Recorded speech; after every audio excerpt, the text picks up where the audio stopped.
তৃতীয় লিঙ্গের কর্মীদের স্টেশনে নগ্ন হয়ে প্রতিবাদ, মার খেল পুলিশ।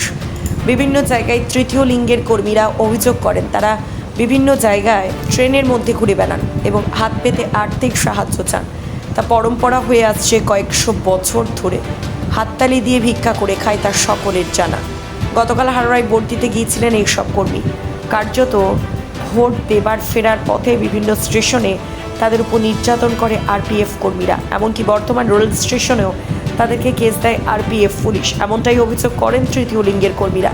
শুধু তাই নয়, তাদের কাছ থেকে টাকা চাওয়া হয় এবং ভয় দেখিয়ে নানান কেস দেওয়া হয় বলে অভিযোগ। কার্যত আরপিএফের এইরকম অত্যাচার সহ্য করতে না পেরে তৃতীয় লিঙ্গের কর্মীরা নগ্ন হয়ে প্রতিবাদ করে বর্তমান রেলওয়ে স্টেশনে। শুধু তাই নয়, আরপিএফ অফিসার ঘেরাও করে প্রায় ঘন্টা তিনেক পরিস্থিতি নিয়ন্ত্রণে আনতে চড়াও হয় তৃতীয় লিঙ্গের কর্মীরা।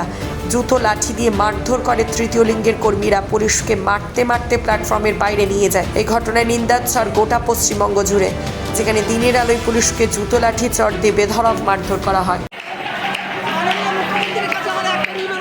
এই আরপিএফের অত্যাচার আমাদের বন্ধ করে না তো আমাদের সুসাইড ছাড়া আমাদের কোনো পথ নাই। ওরা সবসময় আমাদের থেকে